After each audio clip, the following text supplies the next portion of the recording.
Good evening. Welcome everyone to the Hermiston City Council for Monday, February 13th, 2023. Call the meeting order with a declaration of a quorum. All members present except for, we're going to excuse Ms. Duran. Please join me in the flag salute. I pledge allegiance to the flag of the United States of America and to the republic which stands, one nation, under God, indivisible, with liberty and justice for all. Welcome everyone this evening. Mr. Smith, I understand we have a change to the agenda. Yes, Mr. Mayor, we need to remove the ordinance 2345 item. That was a cleanup item related to a recent annexation ordinance and in communication with the state and the county, the discrepancy in the legal description that we were trying to fix. They asked us to wait, and that if the county does some things with their mapping, then we won't have to do this. So, and we were just checking to make sure that there wouldn't be any damage to the property owner if they wanted to move forward with their project. Without us doing this, they can still do that. So we're gonna just pull this and work with the county to update their mapping. Okay, so this won't slow down the development of that property. Okay. No. Council, understand? Okay, we're going to pull ordinance 2345, which is 8A on the agenda. Any other changes, Mr. Smith? No, that's it. Thank you. Okay. I understand we have a presentation this morning, or this evening, from Hermiston Historical and Cultural Society. Museum information, Mr. Smith. Yeah, so I think, as I shared with the council a little while back, we've been working with a group that's interested in a Hermiston-specific museum. And we have assigned Mr. Rose from the library to be a liaison to that group. And they've been working on different things, and so I thought it would be good for them to come and give an update, talk to the council. One of their interests long-term is also the potentially to utilize some space in the Carnegie building as that museum. So I believe, Mr. Doherty, are you going to take the lead for your group? Yes, sir. All right, so I believe Mr. Doherty will be leading their presentation. If I may, I'd like to have Mark and Steve sit with me. Please. Sure. We're going to have a portable mic for these guys.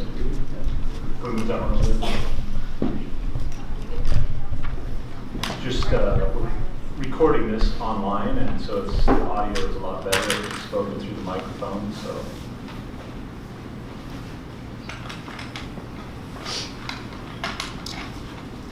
Welcome, gentlemen.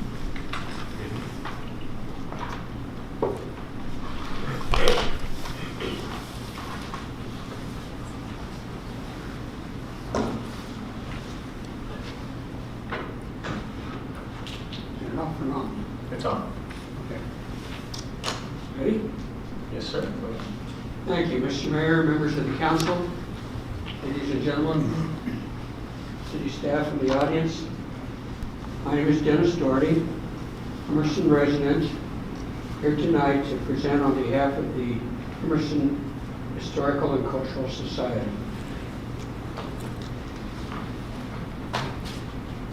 To start, if I could have Mark take this up to the, maybe give it to Mr. McCarthy, Councilor McCarthy, and you can pass out.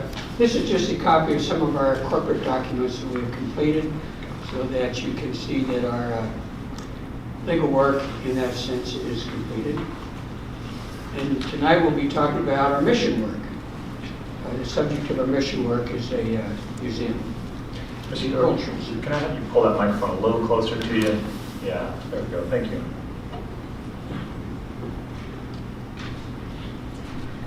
So again, I'm speaking on behalf of a newly formed group, the Hermiston Historical and Cultural Society, formed to assist in the preservation of our community history and culture. Let me quickly outline it for you. So we're thinking of our outlined in a comprehensive sense, beginning with what we would call the prehistory, the Missoula floods and geological events, then the history of the tribal peoples, our first settlers, then the advent of Europeans, fur traders, pioneers, settlers, and the like, and then some of the things that happened in the development of the community. The Bureau of Reclamation's Hermiston Irrigation Project, more than a century ago. The establishment and origins of our town, now a city. The building of ordnance and the experience of World War II. McNary Dam. The irrigated agriculture revolution, which came along, I guess, in the mid-60s or thereabouts. Our new settlers, our Latino community members. The railroads, highways, irrigation, population influxes, and now Amazon data centers, and wind power, and it just keeps on growing and going. In 1915, Andrew Carnegie donated the Carnegie Building to us. It has served us well. In 1957, one of our members, Carlisle Harrison. Carlisle, would you stand? Carlisle Harrison was wandering around the Hermiston Butte and he found something. He was going to share it with you. You could just pass that around. I'll pass this thing around. I'll let these guys even look at it. I don't know whether we can trust the policeman or not to look at it, but we'll take a chance. Okay.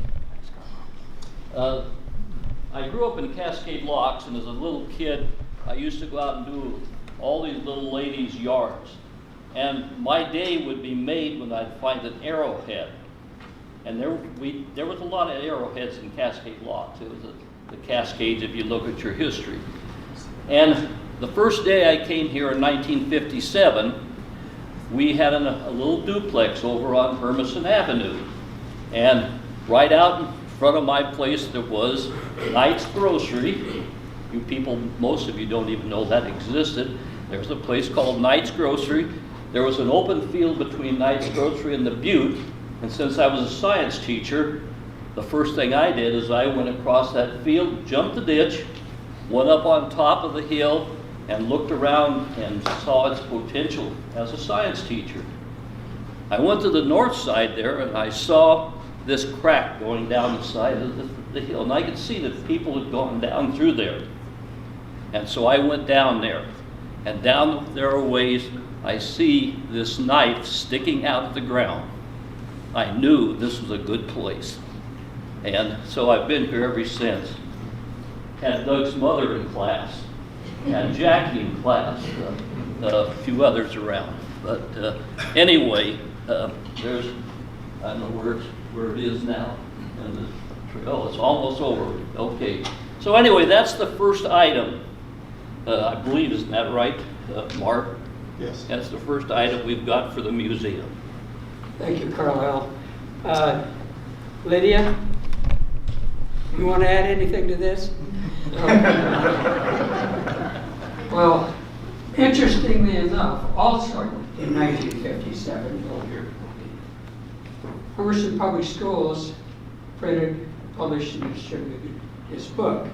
Mark, if you take that around, I mean, you can just look at the first page and see what is true. And so I thought I'd bring that along, and what I'm obviously hoping to do is a couple of things.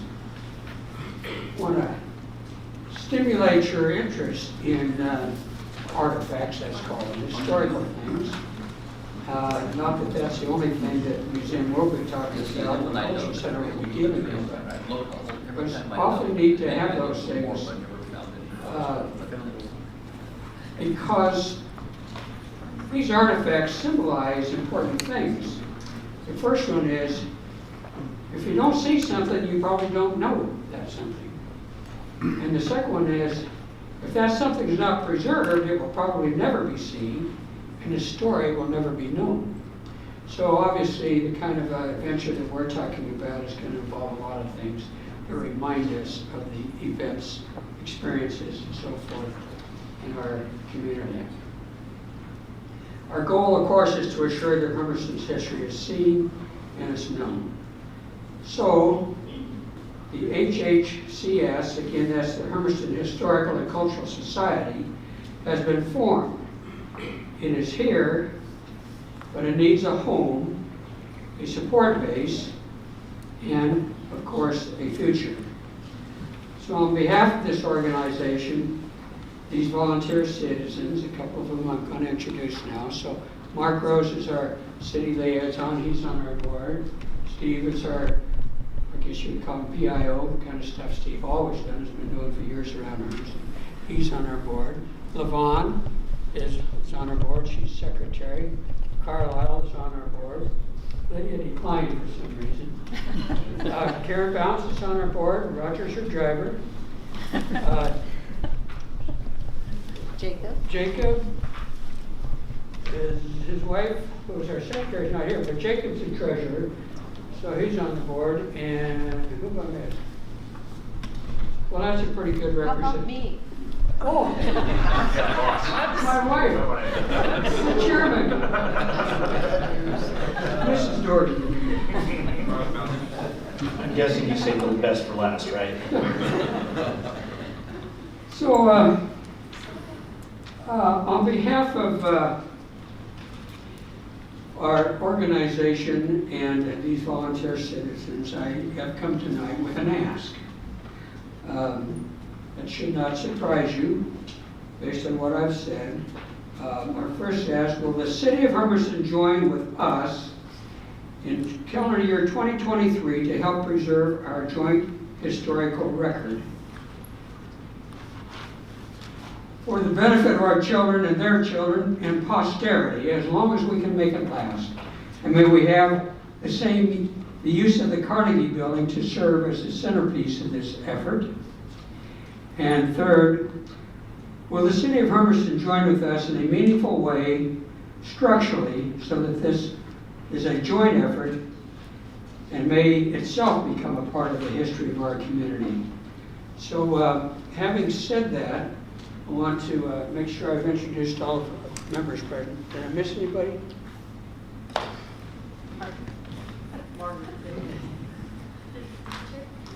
Margaret. And Steve is our public information officer. I know he's got a couple of things that he wants to share with you. And if you will go ahead with that now, Steve. Sure. We have a couple of items that we handed out to you. One is just a sheet of our progress that we've done today. As Dennis mentioned, we've officially formed as a 501(c)(3), one of Oregon's heritage nonprofits.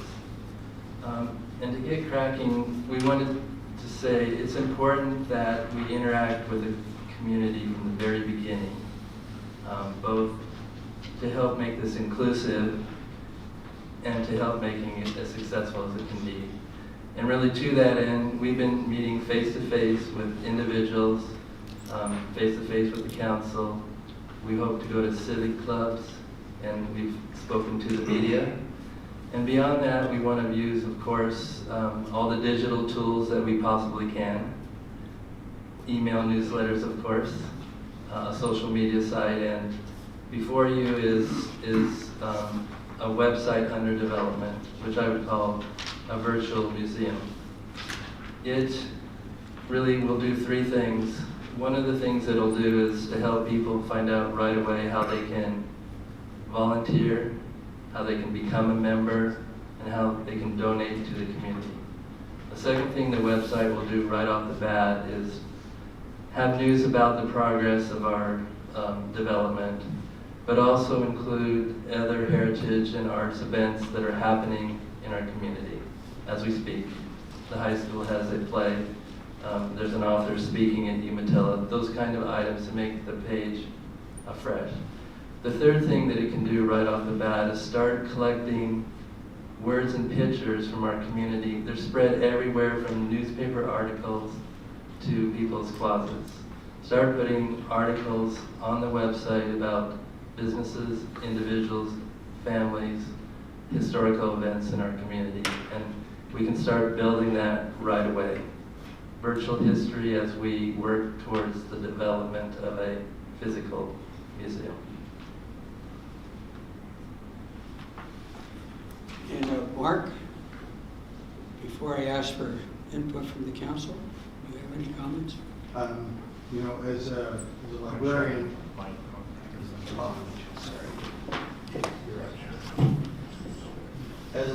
the first thing that, of course, comes to my mind is curation and how you manage that. And actually, one of the things that Stephen talked about was the virtual museum aspect. And that's one of those things that I feel like is, for our generation right now, this is such a good way to go. It will take time and energy and effort to be able to preserve items.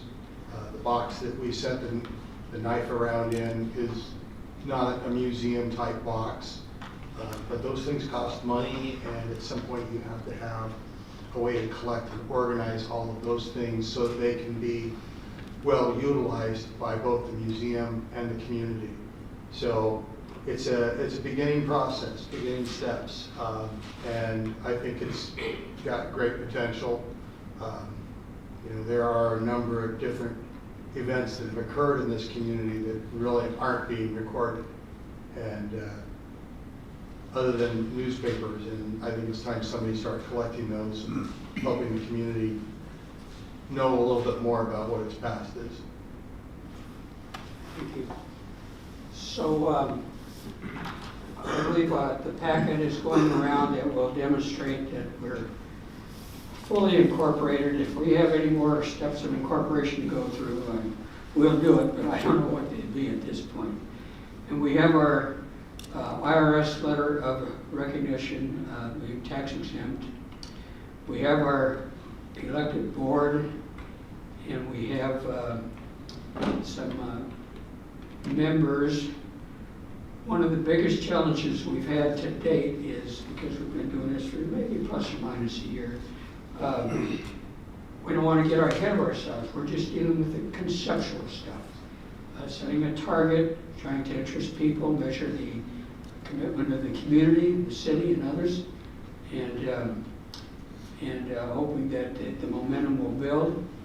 We are not heavy into planning at this point because it's premature to start rolling out a plan.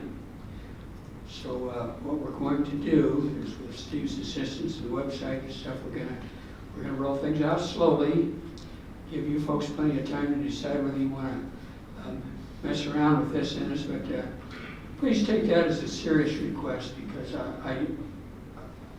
I've lived here long enough to know that most of the things that have really done well in Hermiston have done well because the city was supportive of them, and in many instances took the lead.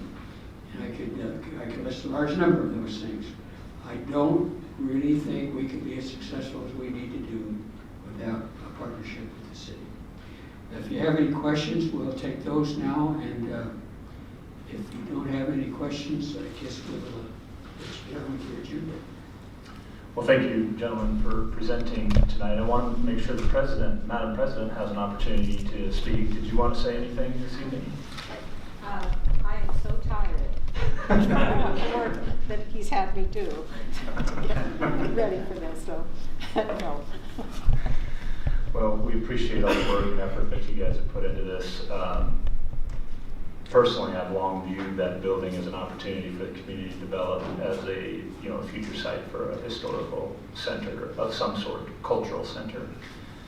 So when you talk about the Carnegie Building and our partnership with that, I think that kind of runs right in line with where your city council is. We've had recent conversations. We just had a retreat last week, and we talked specifically about that building, what that looks like for the future.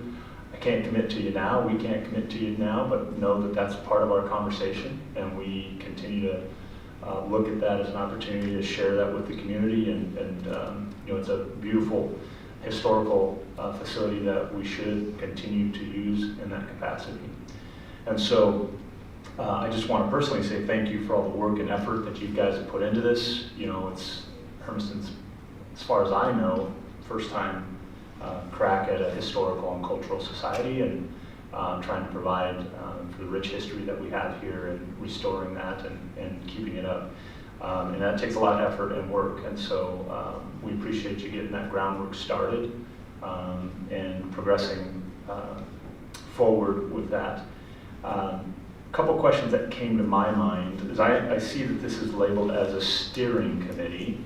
So as this kicks off, at some point, would you have like a board? We have our incorporation includes the designation of a board. We have, I think it's on one of the handouts there, it has the steering committee. All of those people are board members. We're, what is it?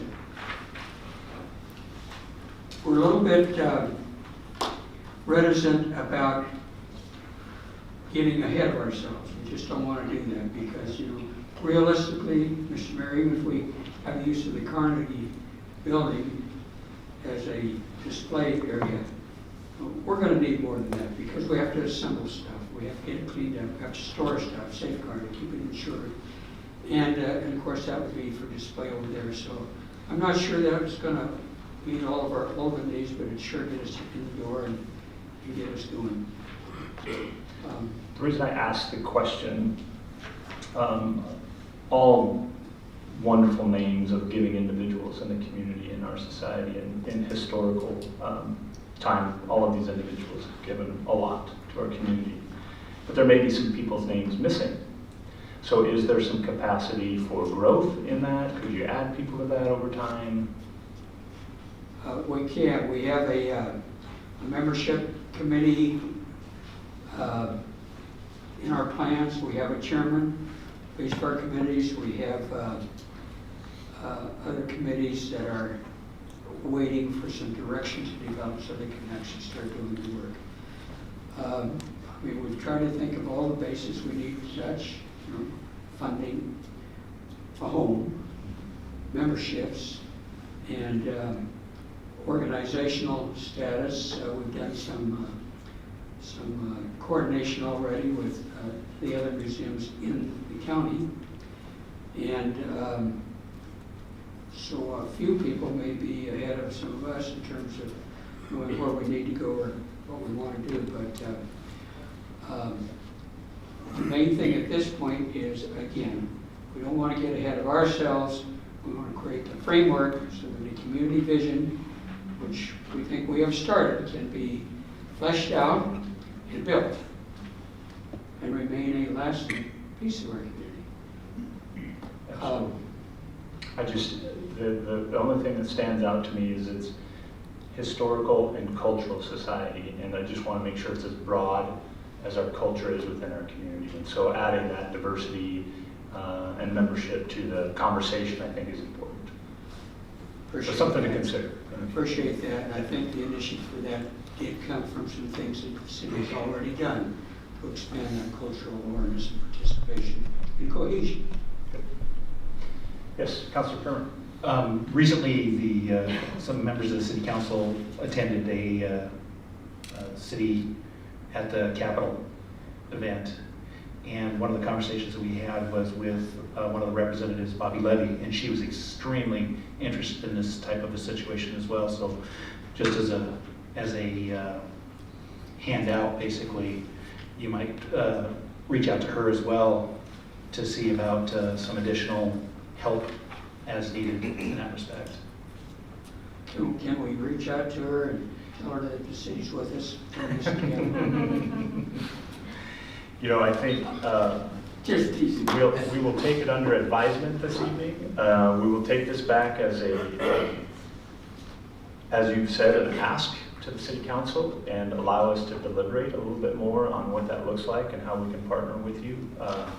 And then maybe looking at the resources allocation as far as dollars and cents and whose responsibilities are what. You know, we love the idea when people bring us programs and they get brought to us with no resources, and now we have to go out and find those resources to make sure that they stand up. And so, you know, we are currently in a budget crisis and looking to try and fill out for the projects that we have and trying to add a new program.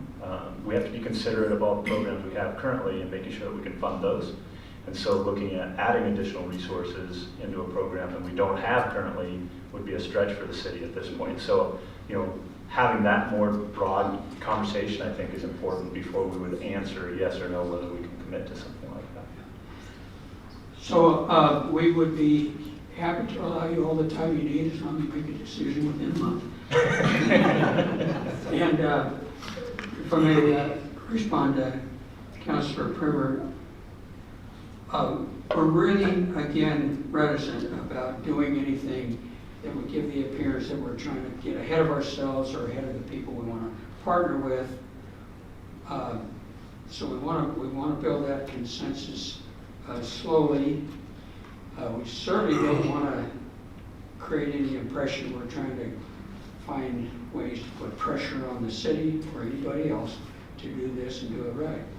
Others may have other ideas about what to do, how to do, where to do it, etc., and we're receptive to that. We'll be expanding our membership in due course. That's why we have the membership committee. And at some point, we'll be working from our side to try to build the acceptance and participation of the public. I mean, we're not going to ask the city to go anything alone. Councilors, any other questions? Yes, Councilor Brown.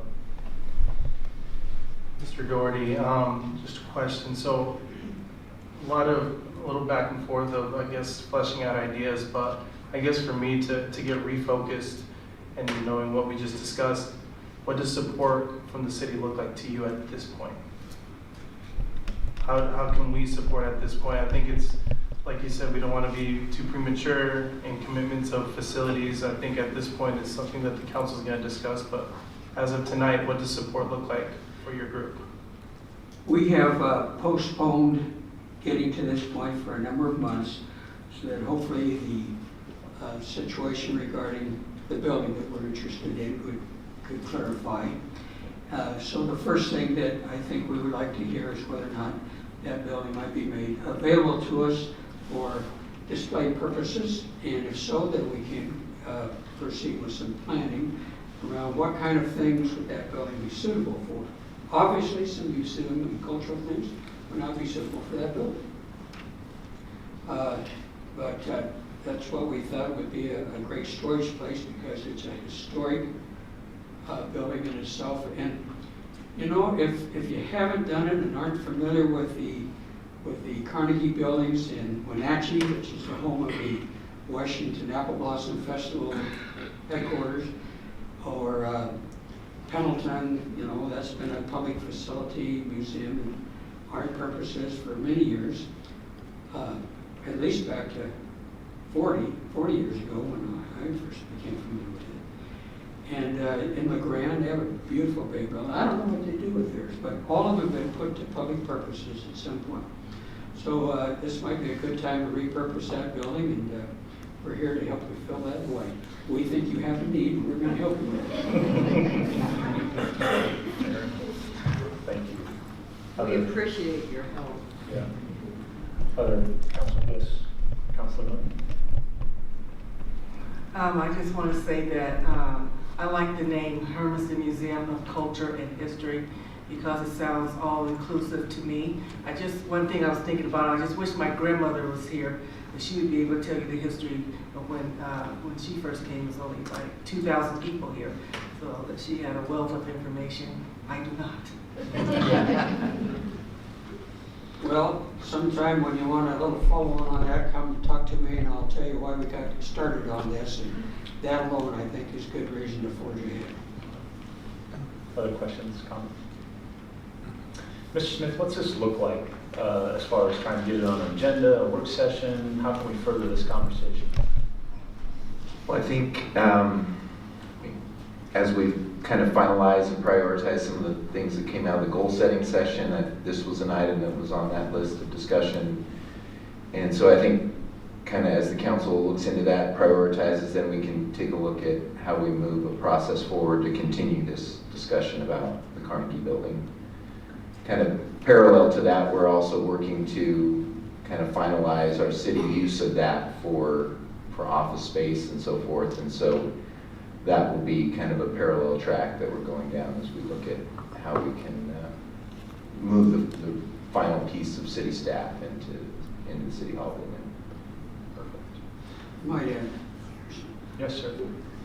we're not planning to make a big publicity push and start pushing on service clubs and stuff like that. Again, for the same reason, we want you folks to make a decision based on your interests and needs, what you're already committed to, what you think you can do. And we've been pretty patient so far. We can continue to be patient, like I say, as long as we've got it by the end of January. We definitely appreciate all the time and effort that your organization and group has put into this. Having a specific Hermiston Historic and Cultural Society within our community that's dedicated to the preservation of our history, I think is awesome. And I think you're hearing a lot of positive comments up here about it and support. It's definitely not a no. And it's definitely something that we can continue to have as part of our conversation. So I hope you continue to work forward and move forward with the conversation and allow us some space and time to decide how that facility develops. And you will definitely be a part of that as we consider this moving forward. That is our intention. So when you get back to us, we'll have our ears to the ground. We'll be in touch. Thank you, everyone, for your participation and your time this evening in presenting this.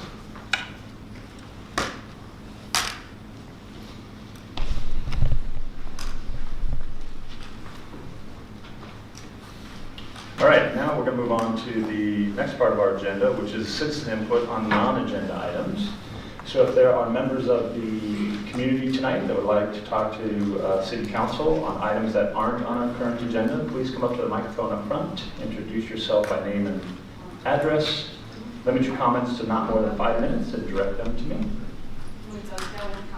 One at a time, yes.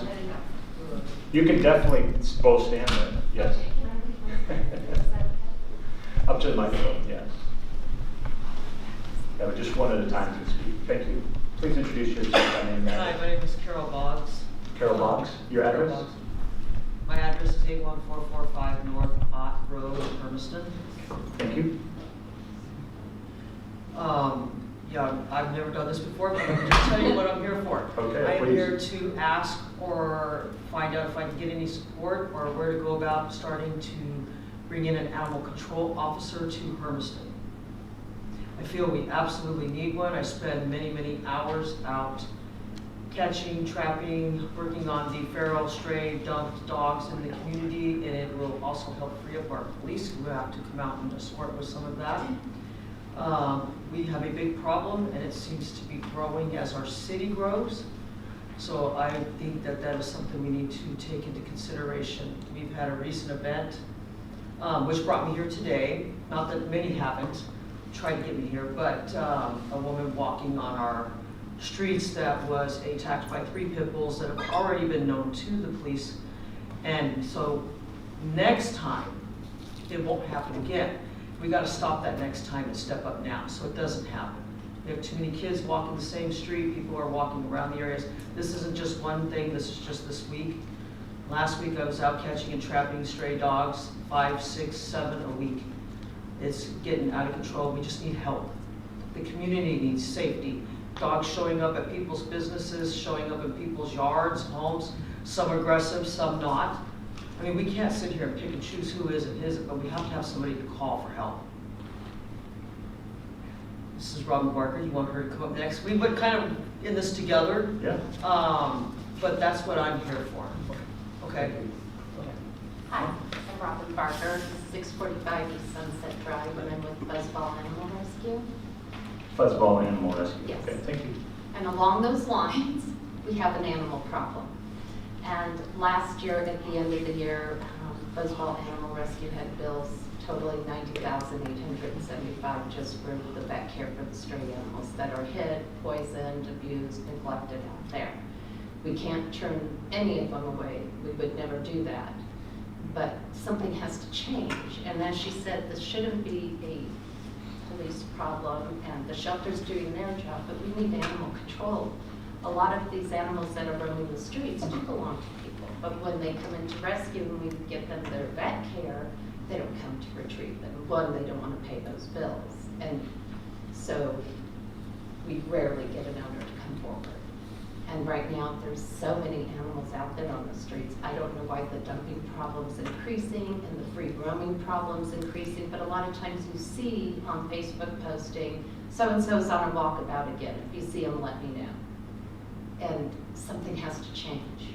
I don't know what it is. And as far as the cat problem goes, that is growing and it's out of control. And the cats have diseases that they can pass on to humans as well. So children can get Campylobacter from them, from being anywhere in the dirt where they have gone to the bathroom. There's ringworm out there. There's cat scratches that get infected when children try to play with these stray cats. People complain all the time, and then you see posts online, well, shoot them. They're on your property, just shoot them. That's not the answer. You can't just go around shooting all the animals. Something needs to change. And I don't know what that is. And I'm babbling at this point. But we just have an animal problem that needs to change. Okay. Thank you. Thank you.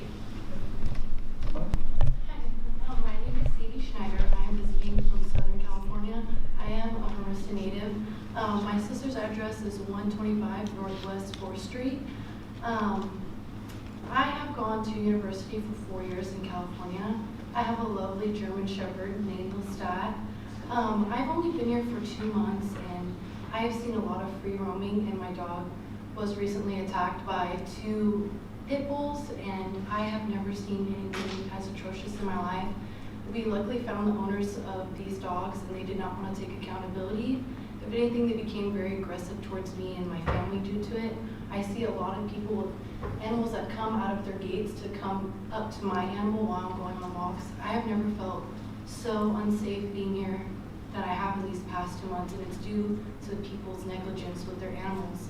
And I would greatly appreciate if something would be done with this as well. I came here to support of these lovely individuals, and I just thank you very much for hearing me out. You guys have a lovely evening. Thank you.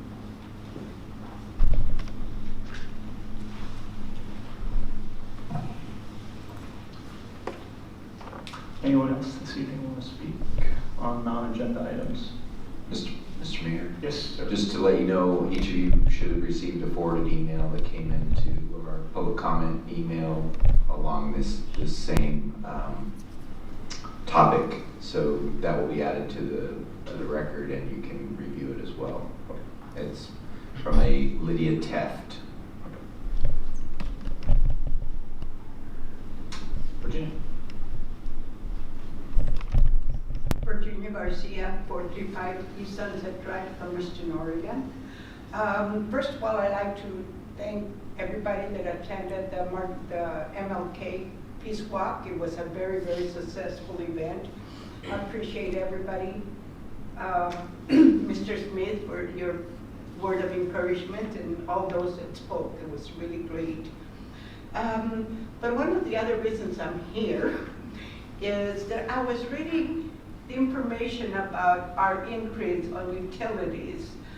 I think it was the water or I know it was the utilities, and I thought, did we get an increase not too long ago?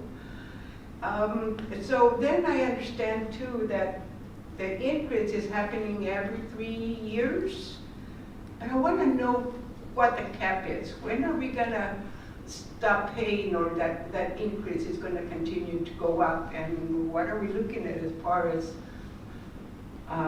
capping? You know, is it ever going to continue every 3 years for indefinitely, or is there a time? Thank you. Thank you. Mr. Smith, or Mr. Morgan, whoever wants to answer that. So, we have been instituting an annual inflationary increase. That's the one that was most recently adopted by the council.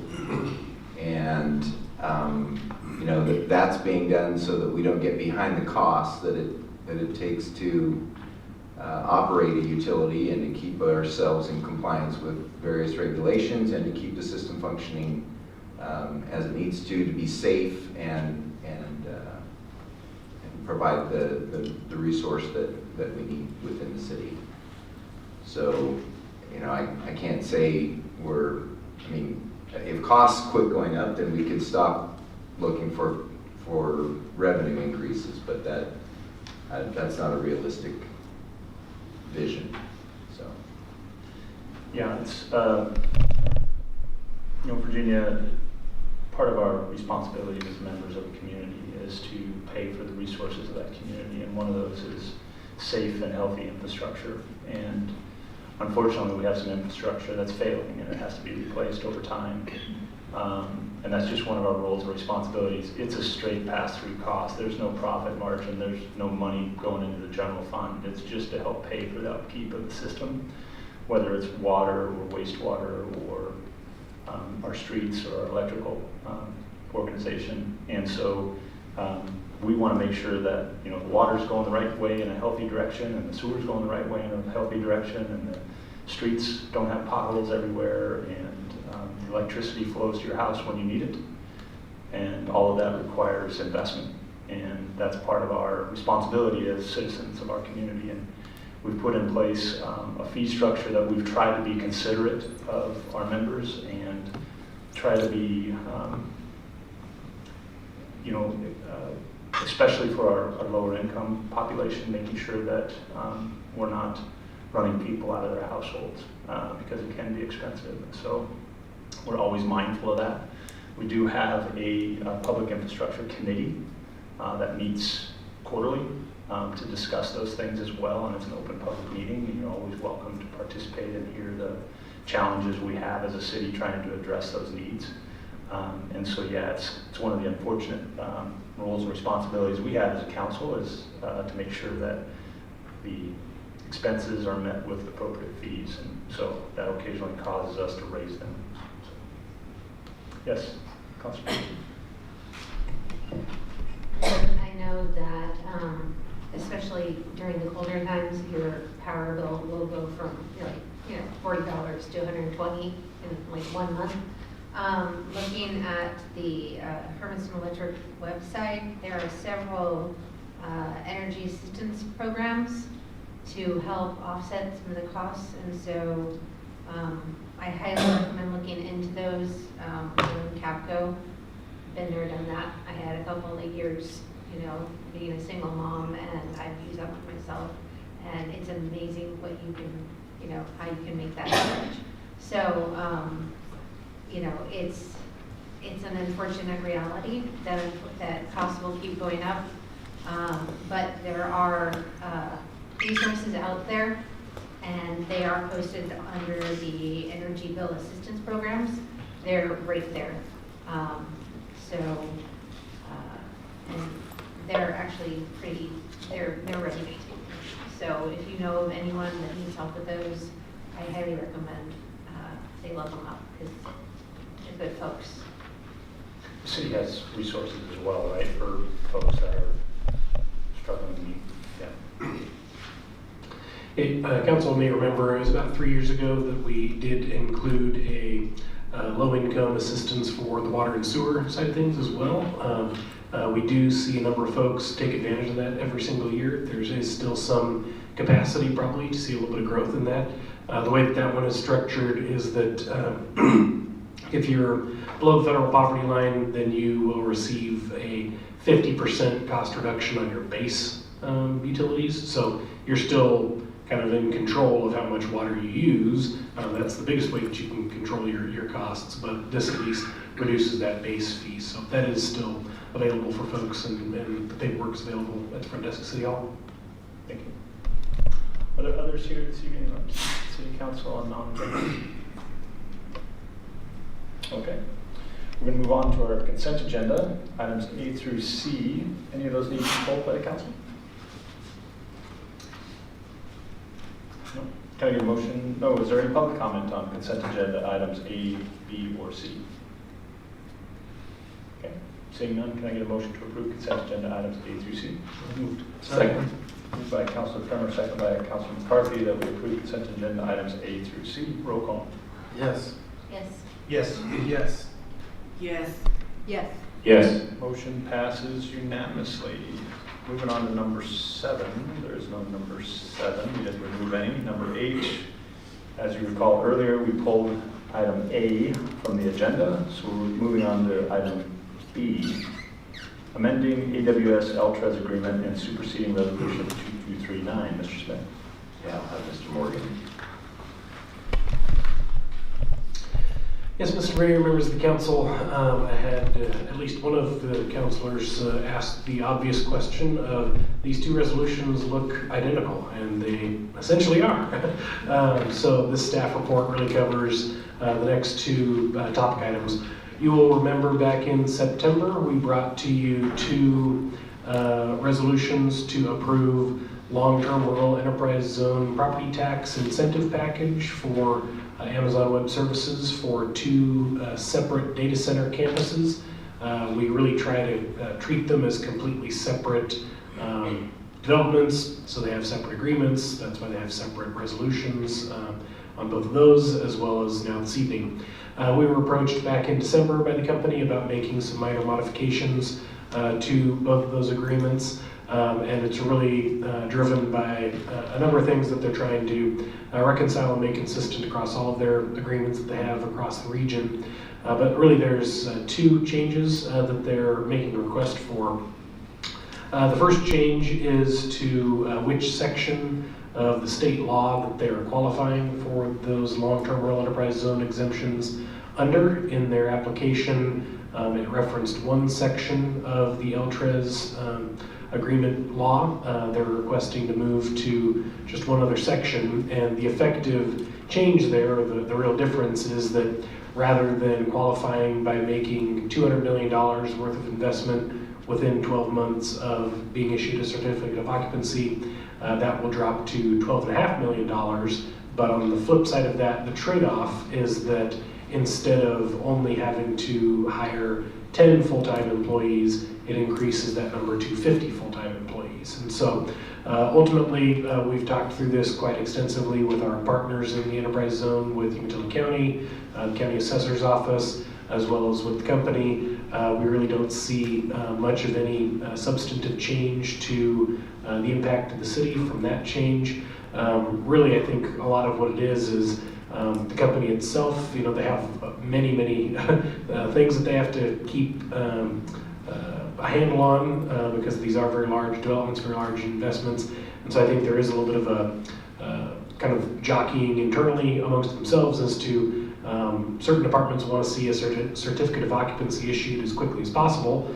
Others, on the other hand, when it comes to the property tax abatement program, they're a little hesitant to make sure that they can clear that threshold of having spent $200 million within that short 12-month time frame. And so this just gives them a little bit more breathing room on being able to meet that. They're still planning on making the same development, the same investment. Frankly, from the city's perspective, from the enterprise zone's perspective, I think the enterprise zone is actually benefited by having the company seek a certificate of occupancy as soon as possible, because when the company begins making their fee payments to the zone is all tied to when they receive their certificate of occupancy. And then additionally on the very back end, at the end of the 15 years, when it comes back onto the tax rolls, that's also triggered based off of when the certificate of occupancy is issued. And so I think from the city's perspective, it's really a wash on the impact, but it does potentially move that certificate of occupancy issuance up. The second change is really specific to another section that was added in with these latest round of enterprise zone exemptions, really specific to making the facilities eligible for taxation for voter-approved bonds. And so this was really just a cleanup language clarification. The company wanted to, based on how they go in and develop certain sites, they still wanted to be able to have the ability to, when they develop some utilities, potentially have the ability to partition off part of that property, so that then when the utility or whoever the other entity is that is taking ownership of the rest of that parcel, they would not be enjoying any of those enterprise zone exemption benefits. So it's really just tightening up the definition of what exactly the facility is. And so again, that's one that we talked through extensively with the county assessor's office and reviewed, and so we don't really see much of any substantive impact to the city or to the zone. Mr. Morgan, this still allows them to meet the LTRES required minimums in order to get that benefit, even at the $12.5 million? Correct. Yeah, that's a minimum investment threshold. So what they're seeking to do is, because the enterprise zone law requires those investments within 12 months of a certificate of occupancy, at least that much, and so that's where they wanted to have a little bit more of the breathing room. That's why on their end, the accountants, I think, would prefer that the CVO gets issued as late as possible so that they can guarantee that they've made, that level of investment. So this allows us to hopefully have them seek that certificate of occupancy as soon as they can. Any other questions for the council? Yep, Ms. Meyer? And it also speeds up our ability to get them on the tax roll. Correct. Okay. Others? Okay. Any public comment on resolution 2255? Okay. There are some recommended motions there in your agenda. Can I get a motion to do something? Motion to approve. Second? Okay, it's been moved by Councilor Barone, seconded by Councilor McCarthy, that we approve resolution 2255 as presented. Roll call. Yes. Yes. Yes. Yes. No. Yes. Yes. Motion passes 6-1. Ms. Linton in a negative. I don't know what the right word is. Mr. Tubby? That works? Okay. All right. Resolution 2256, amending AWS LTRES agreement and superseding resolution 2240. Pretty much the same thing, just different. Yeah, the staff report's the same for both resolutions. Okay. Any further questions from the council about this one? Okay. This was 2256, you said? 2256, yep. Replacing resolution 2240. Any public comment on resolution 2256? Can I get a motion for resolution 2256? So moved. Second. It's been moved by Councilor Meyer, seconded by Councilor Harden to approve resolution 2256, adopt resolution 2256 and lay it upon the record. Roll call. Yes. Yes. Yes. Yes. No. Yes. Yes. Motion passes 6-1 in the negative. Resolution 2257, IGA with Oregon Trail Library District for IT services. Mr. Smith. Yes, Mr. Mayor, members of the council. Since we established our IT department in July, we've had a number of other entities come and approach us about the opportunity of contracting for services. They've kind of come in different levels of interest. This proposed IGA before you is with the Oregon Trail Library District, which provides library services in Morrow County with locations in Heppner, Boardman, and Oregon. And they are looking for a 2-day-a-month contract, which is on the scale that we've been doing with our various customers, quite a light load from that standpoint. This is a contract we feel like we can fulfill without adding any additional staffing. And so with that, I'd be happy to answer any questions. So Mr. Smith, obviously you believe that the IT service has the capacity to add an additional couple days into their month. Correct. At what point are we at maximum capacity? We haven't kind of recalculated that all the way, but I would think we probably have a couple more days a month left in capacity, but we're being very watchful about that just because all of our clients have had a number of projects kind of just left undone for a long time, and so we're catching up at all the clients, including ourselves, and so we're just trying to be watchful for the next couple of years. But this one, it's small. They didn't have any other options. They did look at trying to maybe bring a private provider in, and weren't able to find anyone that would kind of match our proposal. I think we just always have to keep in mind that the original reason and the intent of having an IT department is to make sure that the city of Hermiston's services were uplifted and provided for, and making sure that we're not getting away from our original intent. It's nice to help our fellow partners and municipalities where we can, but we also have to be mindful of the needs of our community as well. How many does this make? Is this 8 partners now? 7? 7? Yeah, okay.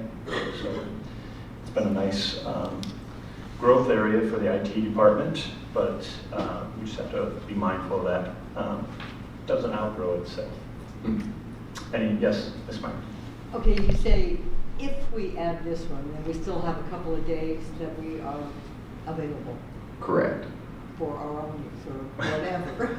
Well, I mean, it's not like they're sitting around for Yes, 2 days a month, but there's capacity to take on that little bit extra, because there's always plenty for them to do. But kind of just gauging the type of work and the type of projects, we think there is a little bit left, but we're not out marketing this. I wonder if they can fix my iPad. Yeah, they kind of don't like Apple products. No, I'm just kidding. No, we will get them working on that. Well, we can fix it, so. Others? Okay, any public comment on resolution 2257? Okay. Can I get a motion to adopt resolution 2257 laid upon the record? So. Second. Been moved by Councilor Trimmer, second by Councilor Myers, that we adopt resolution 2257 laid upon the record. Roll call. Yes. Yes. Yes. Yes. Yes. Yes. Yes. Motion passes unanimously, 7-0. Second quarter fiscal year 2023 investment report. Mr. Smith. Yeah, Mr. K. Mr. K, welcome. Thank you, Mr. Mayor, Council. Some nice things are happening in the market, finally, since the last 3 quarters I've talked to you. Give you a little summary of what's been going on. The second quarter of 23, the Federal Reserve is still planning to continue their rate increases to some extent. They're not as big as they used to be. But right now, they've just pushed it up a quarter point to almost 5%. And they're kind of, if I read the tea leaves correctly, they're going to hold still in their March meeting to see if they need to do any more increases. The wise and the sage people on the street say they're going to keep going. It's a roll of the dice whether they do or not, but that affects the market and what we can invest in the rates. Total investable portfolio for the first time in 2 quarters, is up in market value by about $49,000. So net, we actually made money in the second quarter. And then the Fed is going to continue that discount rate increase. I think they will stop by the next March meeting because we are recovering. You've seen some employment numbers that defy explanation, but inflation rate is coming down. There's a lot of things happening that we haven't seen in the markets before. So it's, again, a roll of the dice. Rate for LGIP was increased to 3.9% January 27th. It was the first month that I can recall in my time here they had 2 rate increases in the same month, because they were at 3.75 and then they went up to 3.9. They're trying to compete with the bond markets that we're in. And finally, by the time of this meeting tonight, we will have reinvested one of our maturities that matured on February 9th of $110,000, and I'll show that on you in the list of holdings, because we always have some cash set aside to try to make sure we don't not have enough to make a meaningful investment. Finally, the only maturity in the portfolio coming up in April is a municipal bond, just to give you a view of what's coming up in the future. And I will apologize again that some of this stuff you're not going to be able to see very clearly because it does spread across the screen rather poorly. I think I can see it. You'll see in this portion that we have cash at the time of the close of the quarter, about $55,000, and we had the $110,000 treasury bill that matured. We took the cash in that treasury bill and reinvested it and a $160,000 federal home mortgage court bond at a rate of 5.4%. Now, if you look through the portfolio, and I apologize, that 8.5 by 11 sheet of paper was so small. We have some instruments we've held for 3 years at 0.5 and 0.65%, and we're now investing at 5.4. So the market is definitely in our favor, and in the coming months, we will have more maturities that hopefully will have an opportunity to turn around in a higher rate of investment. This is the corporate market. You will see here, we reallocated, if you'll recall, Mr. Mayor, you mentioned in our last investment report, have you ever thought of doing something with LGIP funds? We took $800,000 out of the LGIP and combined it with the $200,000 bond that had been called and reinvested that $1 million in much higher producing investment instruments. In this case, we bought the T-bill that just matured. It was at 4.08%. We bought a corporate bond with JP Morgan at 4%. We had a Farm Credit Bank investment of $250,000 at 4.67%, a Federal Home Loan Bank agency at 4.5%, and a Federal Home Loan Mortgage Corp at 5%. These are the corporates showing the JP Morgan purchase. Everything else has been in the portfolio, has not been called. If you look here at the municipal bonds at the top, the one bond at the top is the one that matures this month, or rather in April, I'm sorry. And then you see the other 3 instruments we bought that are considered government agencies backed by the full faith and credit of the government. Right now, that's the most attractive market for us, and we will stay in that market as long as it's profitable for us to do that, to make the biggest bang for our buck that we can. The operating parameters for the investment portfolio are shown here. Right now, total funds invested, not including the ARPA funds because I consider those restricted. They are invested, but I don't have the position that we should invest them in anything that's risky, like a corporate bond. They're in the LGIP, immediately available to us. Right now, we have total funds invested of 8.5, not counting ARPA. We're well within the parameters of all the investment classes. Corporates are at 30.5% of the portfolio. Our guidelines say no more than 35%. Our municipals are at 9.65% of the portfolio, no more than 10% of the portfolio. Our weighted average maturity is well below 2.5-year target at 1.89 years. And callables in the portfolio, and that means instruments that the issuer could call at some time before maturity at a premium. The callables stand at 70.38% with a 75% maximum. At this point, I would give you just one note. In our budget for this year on investment earnings, we had budgeted $15,000 because the market was so bad last spring. I'm glad to report that right now, as of the end of the second quarter, we are 225% of budget.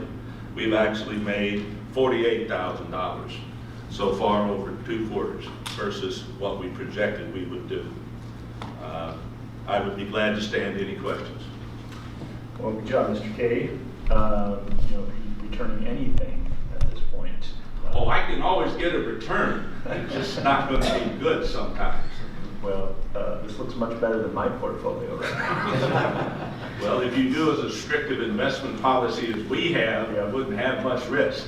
Well, and that's why, the diversity in our portfolio makes a lot of sense, because there are times when certain things do better than others. And, yes. A year ago, I remember having this conversation about how come we don't have more in corporate market, and boy, did that take a beating this last year. So, it's a good thing we had, fair share in the callable municipals. And well, the bright view on the horizon is we will have in the next 6 months almost $1 million coming off at low interest, low rate. That if the market just holds steady, we will probably do very well in reinvesting those dollars. Yeah. So, good job. Yes. Thank you, Mr. Brown. Question, you mentioned T-bills earlier. How what percent are they right now? How are T-bills doing now versus historically? T-bill's not doing too bad. This one was at 4.09. Yeah. And it was a short-term investment because we had one, like I said, we had a bond call, and we invested in that T-bill, plus the agencies, plus the JP Morgan. I kept it purposely short because we thought the market would make a move the other way, and it didn't. But we have reinvested it now, and it's going to do well. But the T-bill is the market indicator of what do you think the next 60 to 90 days is going to do. And do you think that's really because more of, I guess, what's going on with the federal government and whether or not we can pay our debts? I don't think the people on the street believe the government is ever going to be allowed to default. I think it's gamesmanship on the part of the politics. If that were to happen, the default of the U.S. government will be the least of our worries, because you'll see a lot of people laid off and a whole lot of economic calamity. And I really don't give it much credence. I think wiser people will prevail in that discussion. At what cost, I don't know. I leave that for the people who make those decisions. Thank you. You bet. Other councilor comments, questions? Any public comment, questions? Okay, thank you, Mr. Kay. Thank you, Mr. Mayor. Can I get a motion to accept the second quarter fiscal year 2023 investment report as presented? So moved. Second. Been moved by Councilor McCarthy, second by Councilor Primer, to accept the second quarter fiscal year 2023 investment report as presented. Roll call. Yes. Yes. Yes. Yes. Yes. Yes. Yes. Motion passes unanimously. Eastern Oregon Trade Event Center branding research, Mr. Smith. And Mr. Mayor, members of the council, so towards the end of last year, as we started working on the transition of EOTech to full city operational control, we started to talk about the idea, the current EOTech logo doesn't look anything like our current brand. Should we rebrand that and bring it kind of closer to the city? There was also, along with that, came some discussions about should we rename EOTech. EOTech staff tells me they get at least 3 or 4 calls a week for people trying to figure out how to pay their bill at EOT, Eastern Oregon Telecom. So we, along with some challenges related to the fact that it sounds like it's a technology company, and so anyway, those were some questions that we wanted to just explore. So we engaged Focal Point Marketing to help us with that. They were the group that helped us develop the Where Life is Sweet brand. And they conducted 30 interviews with kind of stakeholders, people interested in the community. And then also we did a kind of a targeted online survey targeting customers and people who have participated in events at EOTech. And there was 102 responses to that. Based on that outreach, we had a 63% strongly or somewhat supported rebranding across all types of respondents. There was 71% of the general community that weren't kind of affiliated with business. A little bit lower, 56% of businesses felt like that was something that should be done. For the renaming piece, there was only 51% of those surveyed or that participated that would support the renaming, either strongly or somewhat. And there was a large, almost 30% neutral group in that question. So, based on particularly the slim margin of support in the renaming, the staff at Focal Point encouraged me to go back to our 2 major stakeholders and talk with the fair and the rodeo, what their thoughts were, kind of get their thoughts, and then bring kind of all of this information to the council to get some more feedback. So in January, talked with the EOTech Advisory Committee about this, and then went to both the board meetings of the Fair Board and the and the rodeo board. Now, great conversations. Both groups were supportive of really kind of rebranding, but there was a lot, again, just like the kind of the results of the surveying, nobody was really super solid on, yeah, we should rename EOTech. So there's really no strong consensus on the idea. On the renaming side, I'm recommending that we move forward with the rebranding, definitely. But just wanted to get some discussion, see what the council's thoughts were on both of these ideas. So, Mr. Smith, I heard you say your recommendation is moving forward with rebranding. You didn't make a recommendation on the renaming. I don't have a recommendation. That's a neutral response. It is. All right, council questions? Yes. Well, okay, council comments. I not so much questions, but quite frankly, I think there's better things we can spend the money on. Like, what are you referencing for? The rebranding effort? Both, yeah, just, you know, with the budgetary items that we are seeing coming up in our future, I think we can spend our money on better things other than this at this point in time. What is the budget that would require to go through this process? So I originally estimated 5,000 to 10,000, but it's actually, but just the rebranding will be less than 5,000. The renaming, they don't have a number because they're not sure what the process would look like, and they wanted to get some thoughts before they.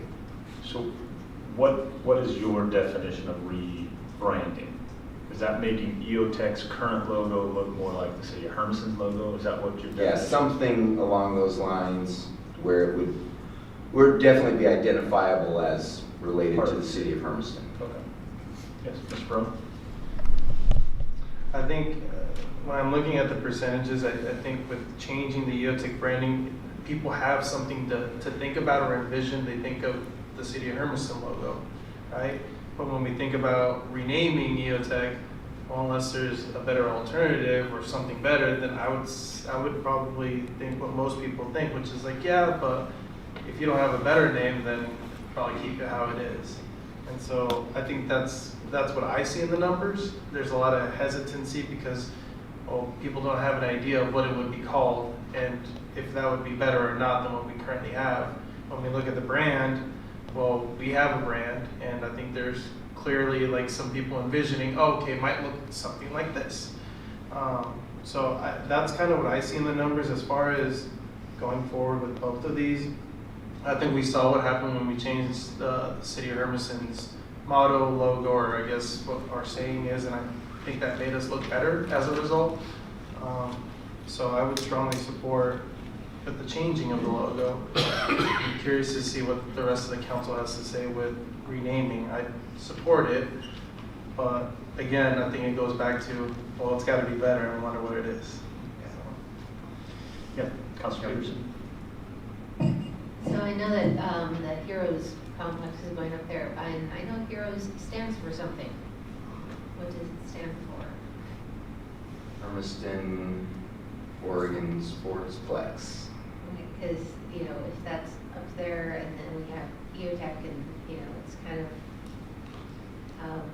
as long as like they don't end up clashing and it's, you know, we don't want to start confusing people because we're changing things and they are branding based on what they think we are currently doing. And, you know, we don't want to start muddying the waters and that's about ready to get launched on top of things. That was something that we kind of talked about, is that the Heroes project and how that fits in. They've always kind of named themselves or something Heroes at EOTech, so it could be at whatever a new name is as well, I think, but it's a good consideration. Councilor Myers? I think that the rebranding is a good idea so that it will be known to be affiliated with the city. And I think that that will go a longer ways then, you know, the EOTech doesn't really have a brand. It's EOTech. Renaming, I think that maybe we should wait a while and consider what we're gonna be.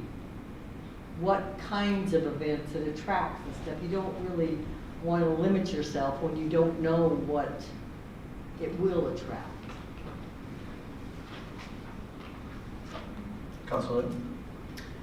At this time, I'm for holding off with our budget constraints that we have going at this time. And I think that we should probably wait on both items and maybe down the road a piece when we have gone through our priorities and we see how much funds we have for different things that we would like to do for the city, and then decide. And then also know more closer to how much it would cost for both items. Mr. Smith, I think this was part of our retreat conversation, right? You were going to come back? No? You're looking at me like cross-eyed. So maybe not. I thought we had some conversation around the EOTech. So you're going to come back with some of our retreat conversations, and also we're going into the budgeting process this year. You know, your current estimate of around $5,000, would that be in this year's budget or next year's budget? I mean, we have funds available in this year's budget that we could do the $5,000 project. Other, yes?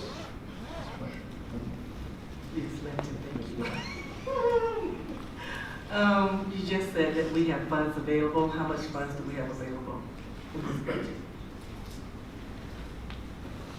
Well, I don't have all of the numbers right in front of me, but we have $5,000 that we can spend on this. Okay, I would like to know how much we have first, for me, before I was, saying yes, or if we were to take one. Okay. Other comments from the council? Okay. Over here. Yes, Mr. McCarthy. Yeah, I'm looking at the statistics for the support of our branding, and I'm also trying to take into account the different types that participated in the survey and interviews. And I'm a little bit surprised at the,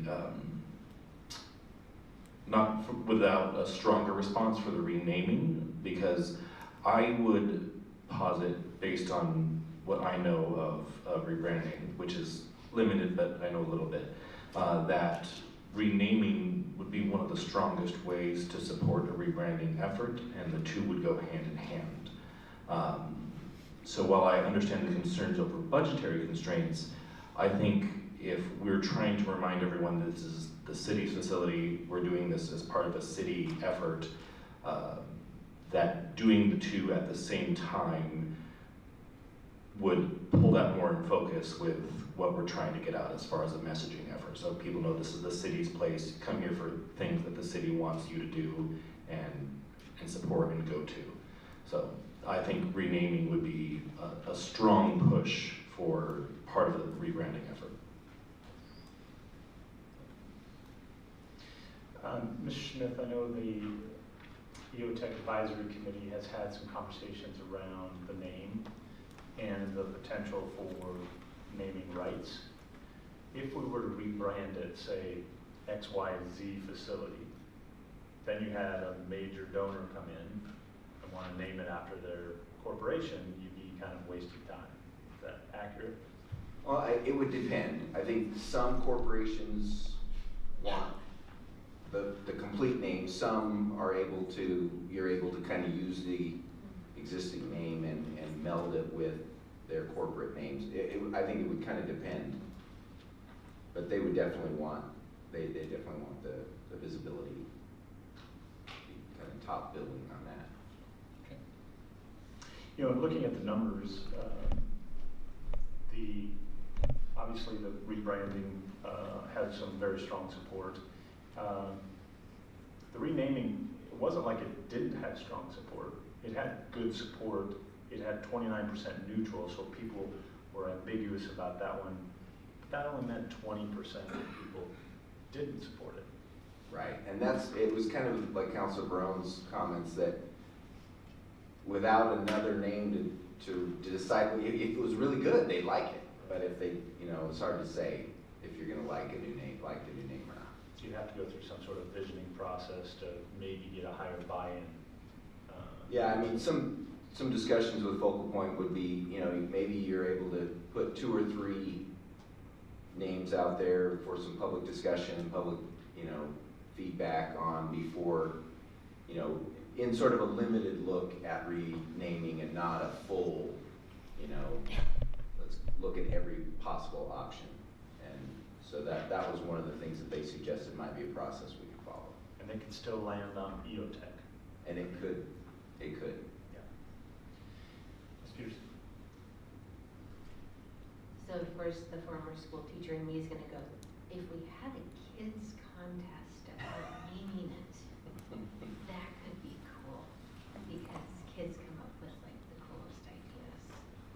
Our student came up with our logo. Where life is sweet, by one of our students in our visioning process. So, I mean, We could definitely get some of our youth advisors involved in the process and have them be a part of that. Councilor Hart. I think I'd like to maybe move this to a different meeting, give us a little time to. Do you need more information, or is there something you're wanting to, Just, as part of that conversation? No, it's the rebranding as far as the renaming, I'm thinking that, why change the name? I mean, I understand the connotation of it, but I almost think it may be a waste of time, of money, that could be spent wisely somewhere else at this point, I think it's been around long enough, and I think we just need to advertise a little bit more that, hey, that's a city facility, and start including the Hermiston brand becoming more and more evident. Notice that up there that we see on the screen, where the future is sweet, I thought, that's not what our logo is. So what's that all about? I mean, but that's why we created the brand in the way we did, so that you could utilize some other, other ways that would still be associated, right? We've got the where life is sweet out there, so now when you say where the future is sweet, people are still thinking about that in relationship to Hermiston.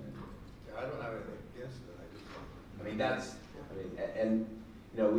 We did have an overall branding look, just making sure we were kind of on track and using it well, and what other ways could we better use it. And we've done some holiday related, where life is merry. The Focal Point branding people would say that's probably not the best, because you didn't keep the sweet, which is what they're trying to keep the continuation of. It's great, and they're just saying, you need to make sure as you think about those things, to just watch out for keeping the brand strong. Yes, Councilor Brown. Just wanted to add a couple more thoughts. In our council packet, we see that Focal Point Marketing is the entity that is doing the marketing for council. Just to know if it has been thrown out already, they're the ones that also came up with our current logo or current brand. When this was brought up at EOTech with all the stakeholders present, I think they recognize the name, and they recognize that the work that this marketing company has done. So at least what I can say from presenting this at EOTech committee, the stakeholders were pretty happy about where this direction was going. I think just like the council, we're still kind of a little nervous about what is it going to be, what's it going to look like. But I think at the end of the day, making this investment is more just like we just pointed out earlier, it's for the future. We want the future to be sweet, and we do that by hopefully marketing, making this place, putting it on the map. And I think I agree with Councilor McCarthy that both of these would go hand in hand.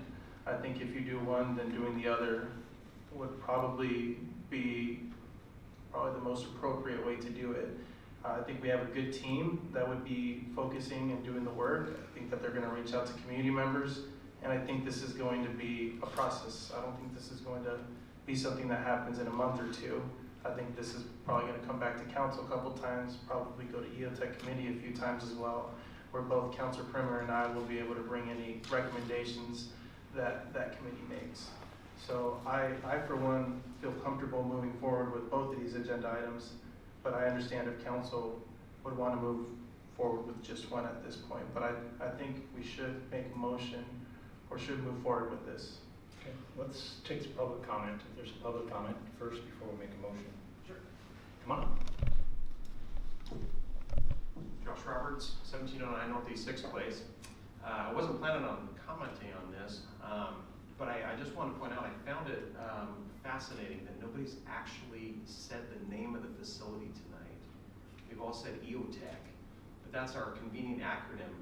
It's the Eastern Oregon Trade and Event Center. That's the full name. And perhaps our branding effort, whether we rename it or not, should start around the fact that the name itself has a regional connotation, that it is a place open for the larger community beyond Hermiston.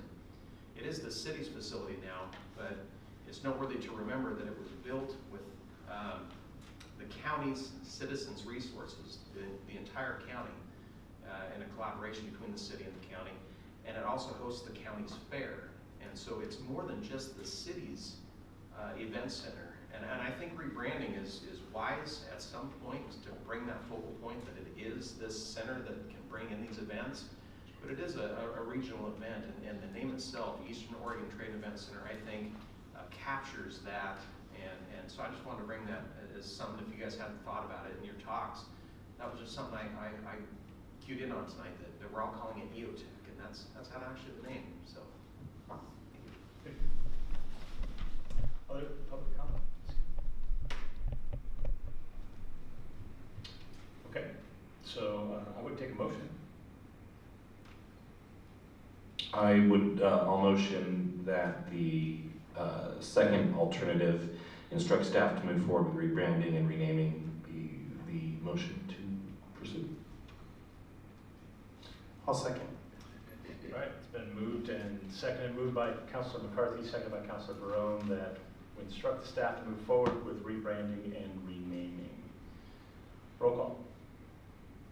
No. No. No. Yes. No. No. Yes. Motion fails 5-2. 5-2. Okay. I'd like to make a motion. I motion to do alternative number 1, which is instruct staff to move forward with rebranding. Second. Been moved by Councilor Barone, seconded by Councilor McCarthy, that we instruct the staff to move forward with rebranding. Roll call. Yes. No. No. Yes. No. Yes. Yes. Motion passes 4-3.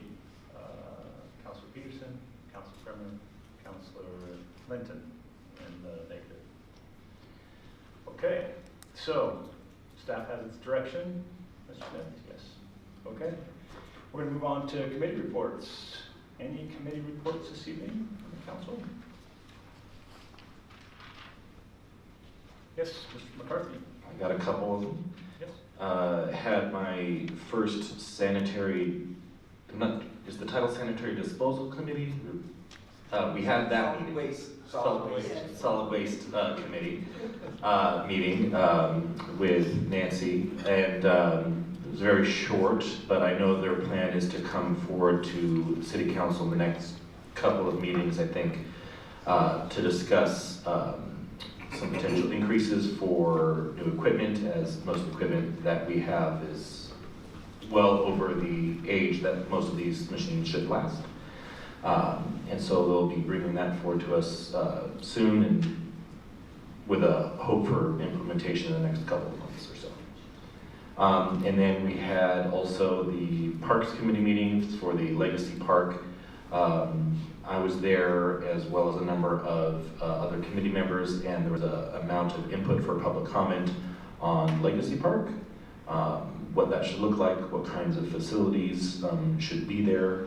And there was I've not participated in a slideshow survey format, but they had a format where you could use your phone to live vote and comment on slides as they were presented. So you saw live results being tabulated, word clouds being generated for the things they want, such as a Jurassic Park theme or a Disneyland theme or something like that. So it was very interesting, very informative in a very visual way. And there was also a number of comments from people who live in the area who were concerned with things that our Parks Department can't do very much about, but perhaps our streets or public safety officials could, such as traffic enforcement, stop signs, lighting, things like that, that were not directly in the park, but in the surrounding neighborhood, because they're already having problems there. So there was that, and there was encouragement from myself and other committee members to have people bring those concerns in front of the council, because Brandon can only do so much. But I think for the most part, everybody was pretty excited about what Legacy Park can do, and we'll be bringing some information forward in the next Parks meeting next month. What's that process look like moving forward, timeline-wise? So, Clarify your question. So when will you be coming out with a finalized design and concept? So we'll bring these recommendations from the open house to the Parks and Rec Committee, and then we'll come up with a plan, and then give a recommendation to the City Council after that plan has kind of been adjusted. So will that be like built out this year sometime? Is that the goal, or? This year, budget-wise, we are looking to install irrigation. That's what we're in the contract to do. Within the next 2 years, we need to have a playground installed. And so we'll get budgetary numbers on what the rest of the build-out will be, and then propose it to council to recommend going forward with it. Going to have money in the budget for Jurassic Park? They wanted dinosaurs, so. I'll mention also that in Manager Smith's email, in his memo, he also did include an attachment with some open house results, such as the park naming ideas, words that describe the park, and what makes a great place, and amenities. So there's a little infographic there that we can look at. It's in our emails. Yeah. Great process, Brandon. I appreciated the community opportunity to participate in that, and it was creative, and use of IT services, and yeah, looked fun. I enjoyed it. So, Mr. McCarthy, one question about solid waste recycling. Was that part of the conversation? That wasn't what most of the purpose of this meeting was. It was mostly about potential rate increase, partly due to the period of time since we've had one for solid waste. And this will, the equipment was more for our current infrastructure, but that would also get us ahead of the game when we have to get into the recycling program. But that wasn't the main focus of the meeting. When is that program going to be in place, Mr. Moore? So the deadline is July 1st, 2025. We need to start making reserving slots for getting those very expensive long lead time vehicles soon. So frankly, DEQ's kind of building the plane as they're flying it. So we're just kind of along for the ride. Where we're at right now is us, along with all other cities in Oregon, are in the process of filling out what they're calling our needs assessment. So we're laying out what it is that we need in order to develop that program. Those will be due in April, and so we're still waiting for responses back from DEQ on what types of expenses may even be reimbursable. If we place an order for a truck, this spring, are they just going to assume that that's a truck that we purchased and it's not eligible for reimbursement? So those are the things that there's still a lot to be ironed out. That's also why some of the conversation at the Solid Waste Advisory Committee was This rate adjustment request from sanitary disposal really needs to be just looked at from the lens of the current programming. That's all it's addressing. When we get into the rollout of the recycling program, it'll be a whole additional conversation when we get there. So, I mean, the recycling program doesn't come without fees, right? So it's going to cost the ratepayers as well. So we'll look at 2 rate increases in the next year or 2. I can't tell you when we would be bringing the rate schedule for the recycling side of things yet, because like I said, I think we could probably get a fairly decent handle on what the expenses are going to be associated with that in probably the next 4 or 5 months. But the real wild card is what is the potential for sanitary disposal in the city, the local communities around us, to get reimbursed through those new systems that they have in place where they're charging the waste generators to see those recyclables all the way through to the end. So the revenue side of things is still very up in the air on that side of things. Councilor Peters? So I was also at that meeting, and so some of the things we talked about were the fact that your average truck is supposed to have maybe like 10 years on it. They bought a system that has trucks that have 25 years on them. They were talking about they have invested roughly $2.5 million in the system, including pay raises for the current employees that are local people. Because you want to keep good people.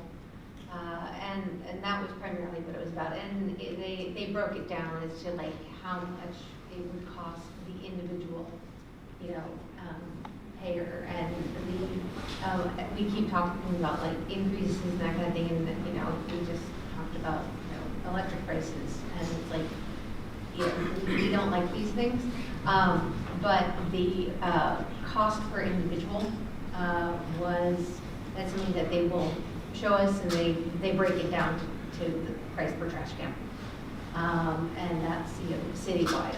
So and even down to like, all right, here's how much we bought, here's what they have it all outlined, and that's something that they will bring and show the council. And they were just kind of giving us a general overview of, here's what we bought, but here's what you got. And here's what it requires as far as like needing to do the ODOT inspections regularly.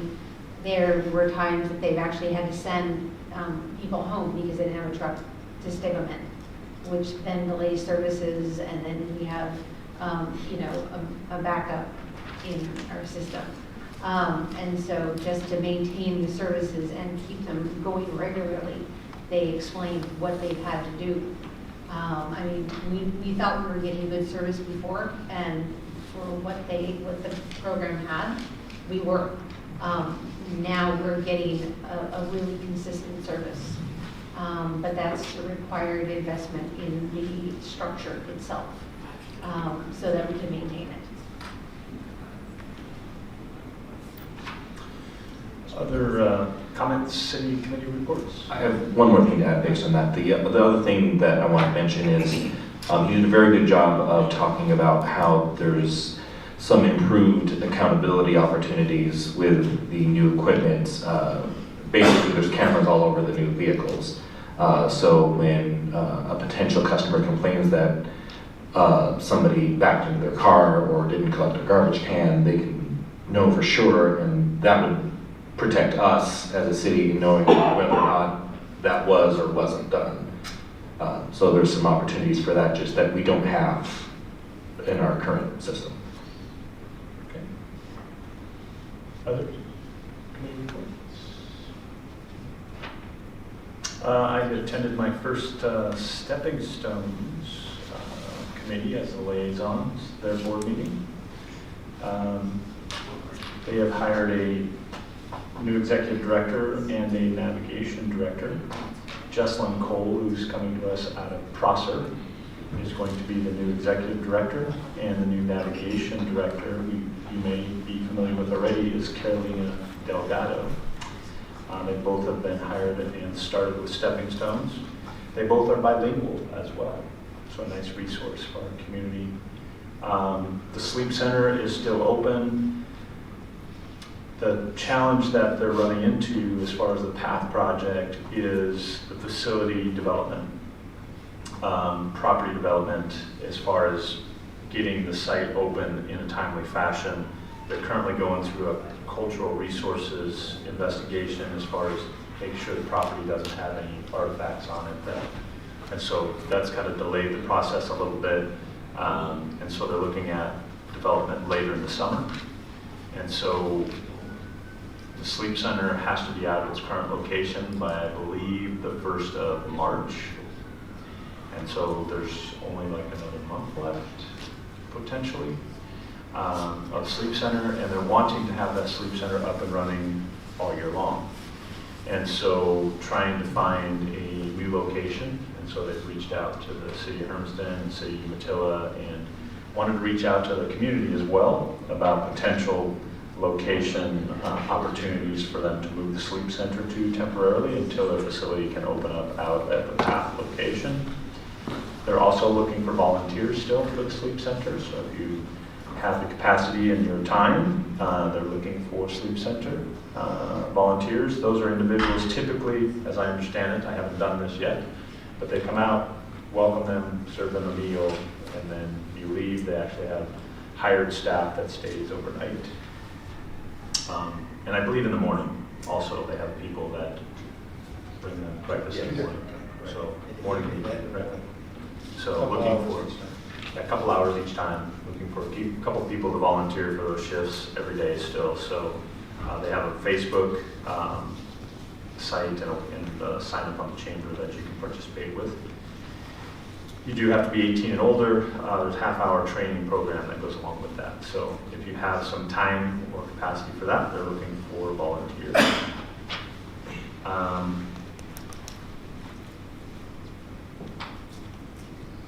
Questions about stepping stones? They're moving forward.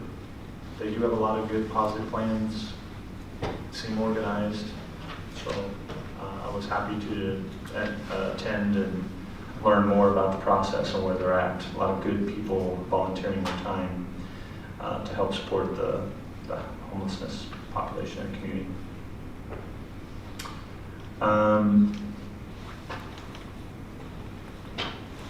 Other committee reports? Anybody else? Council comments? Just a mayor report? No, I did my committee report. Any other committee reports? Now I'll move on to the mayor's report. I just want to thank everybody for their time last week as we went through our Hermiston City Council retreat. For the public's information, we spent Thursday evening and all day Friday discussing where we are as a community, as a council, going through previous goals, getting up to speed with where we're at on those, hearing from the administration and staff about process and progress, and then spent most of the next day talking about the future of the city. So a very deliberate process we go through. This is our 7th year now where we've had a facilitated conversation as a group. Always enjoy it.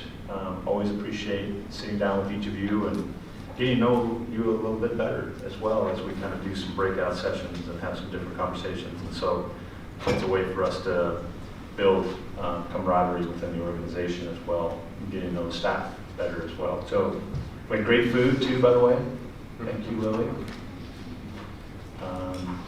But it's always a very valuable process. I want to make sure that everybody knows that I appreciate them and the time that they took. And it took 12 hours out of your personal life and potentially some time off work to get there. And so I appreciate you guys committing to the city and your constituents that you represent to do that. And we will be coming forward with those recommendations soon. So I have a meeting with Sarah and her team Wednesday, and we'll kind of get that together, and then either this second meeting in February or the first meeting in March is what I anticipate. Good. I testified last Thursday. When was it? last Monday. Last Monday, I testified in front of the Tax and Revenue Committee, no, Revenue, That was finance. Finance and Revenue Committee at the Senate Finance and Revenue Committee on the enterprise zone sunset. And so I explained to them how important that resource is to our community and our region as far as rural economic development, and it really is our only tool that we have to compete with, especially when we have neighboring communities across the river with the same sort of environmental and logistical locations as we do, with much more diverse economic packages. And so that's been a great resource to our region, Morrow and Umatilla County, as far as economic development, and it really is the only tool we have to be competitive, both on a local and a national level.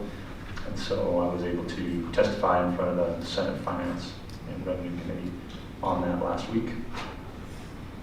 I will be going down there again this week, do a little bit of testimony and meeting with legislators as well. So if there are messages you would like me to pass along, please let me know. And then we met with the Union Pacific Railroad. They are hiring again, and so looking to add more staff. So they tried to hire about 60 people last year. They're trying to add 60 more this year, trying to build that back up again. Mostly like engineer folks, the guys that drive, gals that drive the engines up and down the rail. So they're offering some very large sign-on bonuses and pretty good salaries. So they wanted to meet with us and let us know that Hinkle will be growing again. So as a community, I think that's important to see another diversification of jobs and opportunity for members of our community to participate. So if you know people out there looking for work, there's lots of good work. Let's bring them to our region and help our region continue to grow. Now I think I'm done. Councilor Herman? So just one or two things. Had the opportunity to attend the Newsies, the play at the high school this last weekend, and it was fantastic. Actually, the kids did a fantastic job. And in fact, one of the starring roles was held by one of our former Jalissa. She did an outstanding job as well. But all the kids that were involved in that did it was a beautiful production, and quite frankly, I'm going to go back and see it again just because they did such a good job with it. All the work that they put into it, the musicians that were involved, the kids singing, dancing, the acting was just, if you get the chance, pretty please go watch it. It's well worth your time. The kids have put their heart and soul into it, and it shows. Aside from that, that's it. Just want to make sure I brought that up. Ms. Linton? Couple of things. All right. I had the opportunity to go and be a part of the City Day at the Capitol. It was very informative, a lot of good information. The governor said that she wanted to visit every county and engage in our concerns, and she's for quality education for every child. We met with Representative Bobby Levy, Representative Greg Smith, Senator Hansel. Those were very good meetings. We were able to, well, the city manager did the talking. Oh, one other thing I want to say. The mayor was pretty sharp, you guys. Oh my gosh. I had to do a double take. Anyway. You're talking about a way of dressing or speaking? You're dressing. He actually did talk Everybody pretty well. knows how you talk. He does really well with that. Yes, they presented very well and represented Hermiston, and hopefully they were very positive, the representatives, and looking into it, and it seemed like we got some support there, and I'm happy to hear about that. Another thing, last week on Wednesday, I did a ride-along with Corporal Sandoval. She is awesome. The way her demeanor is when she goes into a situation, it can de-escalate if there's problems there, and I was glad to see that. One thing that concerned me is she was talking to a guy, his trailer was sitting there and it had to be moved, but the tire was out or something that he needed help to get fixed. And when they went around the corner, I couldn't see him. I gave her 2 minutes. 2 minutes. I was getting out of that car. And then she came around smiling and he smiling and they had a long conversation. But it calmed down my nerves when I was able to see her because I couldn't see her. And anyway, that was very, I enjoyed the ride along. And as the night progressed, more calls were coming in. And I left around about 9:30. And what concerned me was with these calls coming in and such being a short staff, that would mean it would take longer for them to get to another call. And if it was something extremely important, they would have to drop where they were, if they could, to go handle an extreme call. And we don't have a lot of shootings here, but I know one year we had a shooting and it was during summer, and then the next year it was during summer, had another shooting. And you can't just let one officer go and handle that, you know. And as we grow, we're going to need officers that are trained and prepared and ready to be able to perform their duties. So I just wanted to bring that up, that they are short. I believe it's 3 officers, and I understand that there's problems with up in Salem with being able to get up there. There's a backlog for training, but I believe that if we can get some people hired, that the training that they can get here, but we do, is imperative, I believe, that we be fully staffed. Thank you. Very good. Other councilors, comments? Yes, Mr. McCarthy. I'll just echo what Councilor Permer said. We actually attended the same night, by circumstance.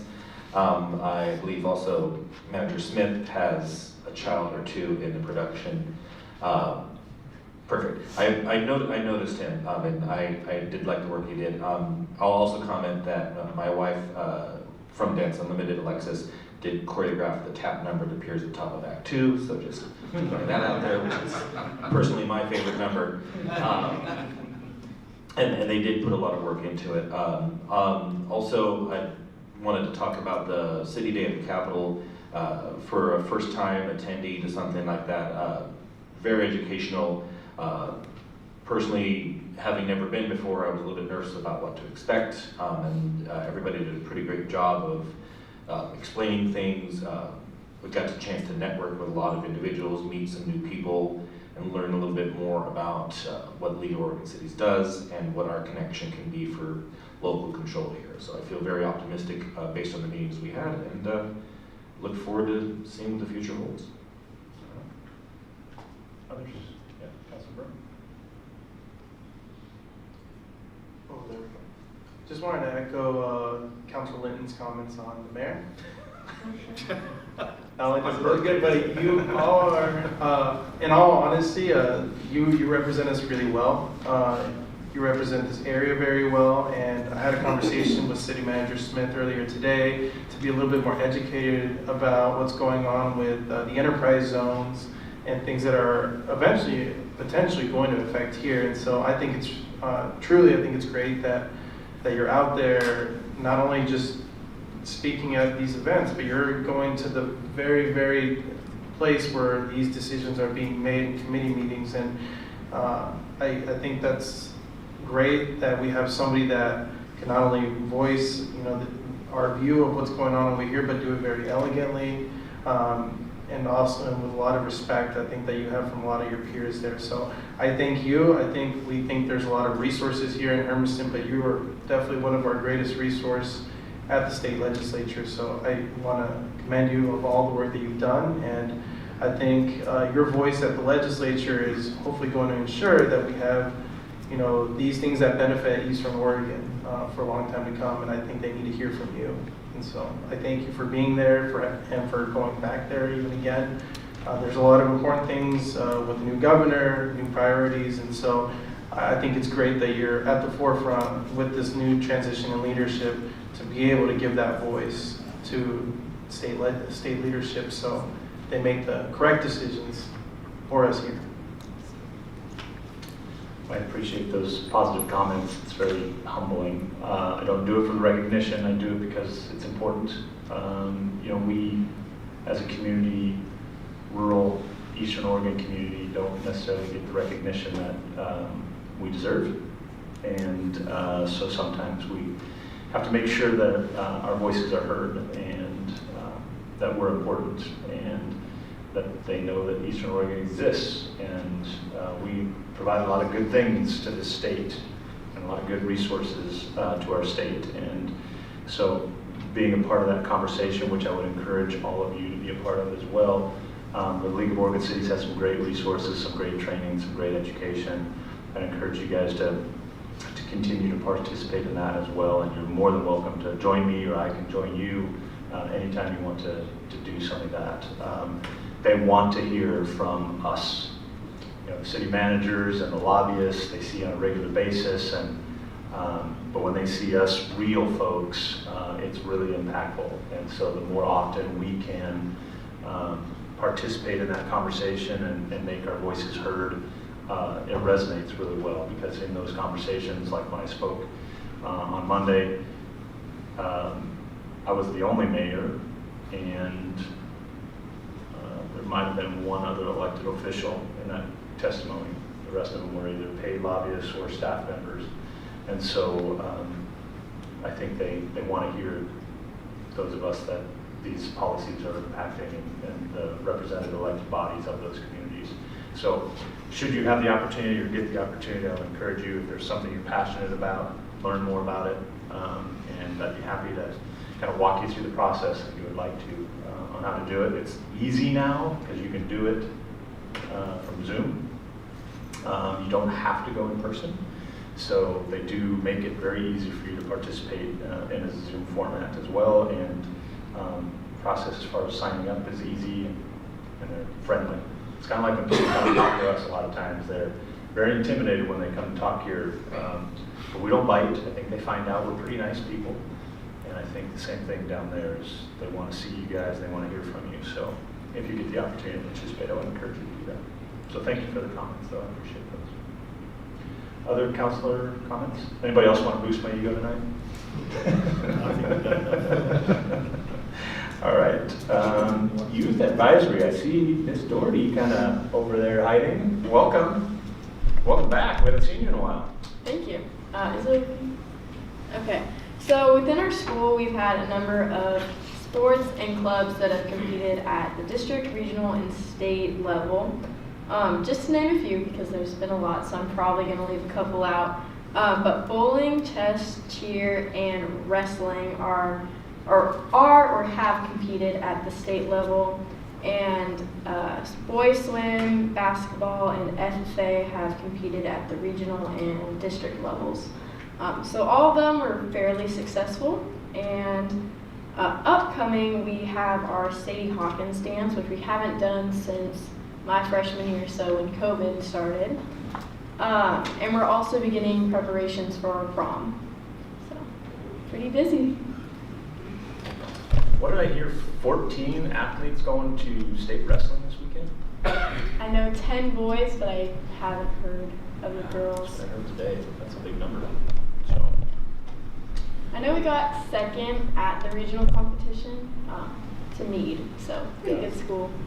We tend to have the stronger athletic wrestling athletes out on this side of the state, so it's always really tough to kind of go through that Eastern regional, and they usually place really well at state once they get through there. So good luck to the Hermiston athletes in their state competitions. Thank you, Elizabeth, for attending this evening. It's always good to see you. Now, is that a rotational basis? Will we get to see you again, or somebody else fill in your shoes next time? Yes, it's rotational. The rotation isn't clear yet, but we try to have at least one of us here. Okay, so you will be back before the end of the year? Yes. Okay, good. All right, Mr. Smith. Just one quick announcement. I'll be out of the office on Friday. I have been selected as the upcoming Rotary president, and I'm going to do some training out of town. So, pets? Yes. That's a big deal. So, but that's all I have. Okay. We do have a scheduled executive session this evening. The City Council of the City of Hermiston will now meet in executive session room for the purpose of discussing matters pertaining to negotiating real property transaction. The executive session is held pursuant to ORS 193.6602E, which allows the council to meet in executive session to conduct deliberations with persons designated by the council to negotiate real property transactions. Representatives of the news media and designated staff shall be allowed to attend the executive session. All other members of the audience are excluded. Representatives of the news media are specifically directed not to report on any of the deliberations during the executive session. The executive states in general subject to the session as previously announced. No final decisions may be made in next executive session. At the end of the executive session, the council will return to open session which the audience may attend. The executive session will last approximately 10 minutes. We are recessed.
All right, we are going to reconvene.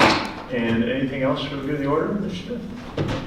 We are adjourned. Have a happy Valentine's Day tomorrow. I gotta go home.